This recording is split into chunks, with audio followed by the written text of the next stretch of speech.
जो हमारे की जगह बेड़का टापू की जो जमीन है वो आदिवासियों के नाम पर होनी चाहिए।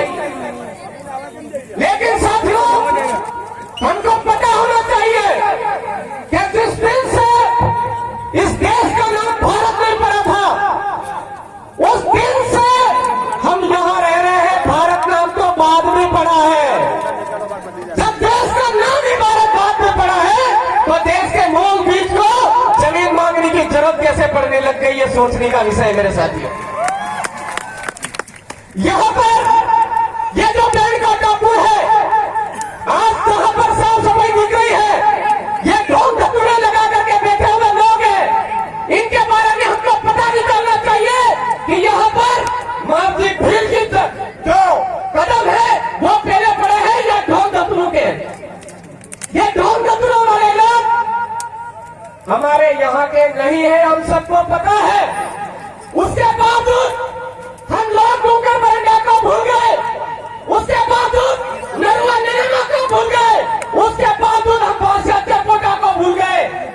हमारे बाप दादाओं ने हमको अधिकार दिया है संवैधानिक लड़ाई लड़ने का, लेकिन अगर संवैधानिक लड़ाई नहीं मानते हैं तो हमारे डूंगर बरंडा के हथियारों को भी गोल टारगेट करके रखने की जरूरत है। हमको समझने की जरूरत है।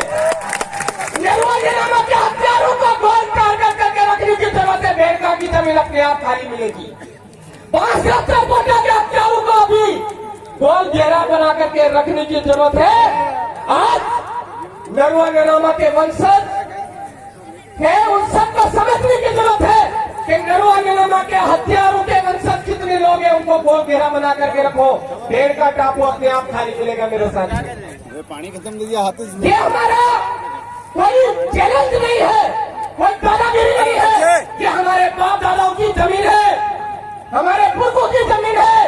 संवैधानिक हक अधिकार हमारे बोल रहे हैं। रामकृपाल भगत बनाम बिहार का जो जजमेंट है 2011 का जजमेंट, वो आज भी बोल रहा है कि इस एरिया के अंदर, अनुसूचित क्षेत्र के अंदर 1 इंच भी जमीन न केंद्र सरकार की है, न राज्य सरकार की है, न ही किराएदारों की है, न ही किराएदारों की है। ऐसा सुप्रीम कोर्ट का जजमेंट बोल रहा है। उसके बावजूद कलेक्टर सिविल एरिया का कानून हमारे ऊपर थोप रहा है।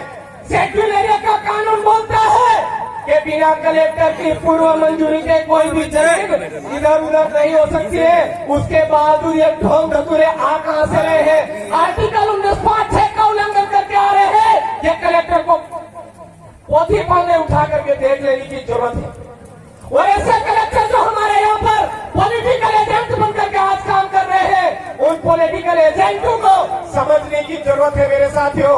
हमने मुगलों से भी कभी हार नहीं मानी थी, अंग्रेजों से कभी हार नहीं मानी थी, और जो चंद समय के लिए आए राजे रजवाड़े सामंतवादी सोच के लोग, उनसे भी कभी हार नहीं मानी थी। तो आज के समय में हमारी दो व्यवस्थाएं हमको गुलाम बना रही है, उसके खिलाफ हम जंग क्यों नहीं छेड़ रहे हैं? दो व्यवस्थाएं, एक फूल की व्यवस्था, एक हाथ की व्यवस्था, वो भी उसी समय जो हमारे बाप दादाओं से लड़ने वाले लोग थे, उन्हीं वंशजों के द्वारा बनाई हुई पार्टियां हैं। मेरे साथ को समझने की जरूरत है। इस शेड्यूल एरिया से, इस भारत देश से वही जो किराएदार है उनको वापस यहाँ से राजी खुशी रवाना करना है। तो हमारे बाप दादाओं ने हमको हक अधिकार दिया है, वोट का अधिकार। उस वोट के अधिकार के जरिए हमारे एरिया से वो दो व्यवस्थाओं का टुकड़ा साफ करने की जरूरत है। पूर्व वक्ता बोल चुके हैं। उसके बावजूद हमारे बहुत सारे कोई चूतियानंदी लोग हैं, उनके आगे उंगली पड़ते हैं, उनके आगे उंगली पड़ते हैं, उनको गुरुजी मानते हैं। हो सकता है कहीं उनका बीज ट्रांसफर हो गया, इसलिए वो उंगली पड़ जाओगे, टेंशन नहीं हो सकता है। लेकिन हमको सबको जरूरत है, आज समझने की जरूरत है। इस बेड़का टापू की बात नहीं कर रहा हूँ, अभी हमारा गौतम वासी भी बाकी है, वहाँ पर भी हमारा कब्जा किसी और ने कर रखा, उसको भी आजाद करवाने की जरूरत है। फिर से मानगढ़ पर एक जो किराएदार है वो कल परसों आकर के हमको लुभावने, लालच वाले लुभावने भाषणों के जरिए हमको लुभाने की कोशिश कर रहा है। राष्ट्रीय स्मारक अरे भाई तेरी क्या औकात है, तू राष्ट्रीय स्मारक घोषित करेगा? अगर इस स्मारक को घोषित करना है तो भील आदिवासी राष्ट्रीय स्मारक घोषित करो, तब जानते हम कि हाँ आप वास्तव में हमारे हित में। मानगढ़ धाम को भील आदिवासी राष्ट्रीय स्मारक घोषित करो, तब हम मानेंगे कि हाँ आप हमारे हितैषी और हमारे लिए काम कर रहे हो। साथियों, आप सबने यहाँ पर समय दिया, हम सबको हमारा हर घंटा आखिरी घंटा मान करके जिस तरह से हमारे पूर्वज काम करते थे, रात दिन एक करके हमारी एकता के लिए काम करते थे और अंग्रेजों को इस देश से बाहर निकाला, मुगलों को इस देश से बाहर निकाला, राजा रंगवाड़ी व्यवस्था को बाहर निकाला। इसी तरह से ये तो फूल और हाथ वाली व्यवस्था है, इसको बाहर खदाने के लिए हमारा हर घंटा अंतिम घंटा मान करके काम करे, ये मैं आपको संदेश देना चाहता हूँ।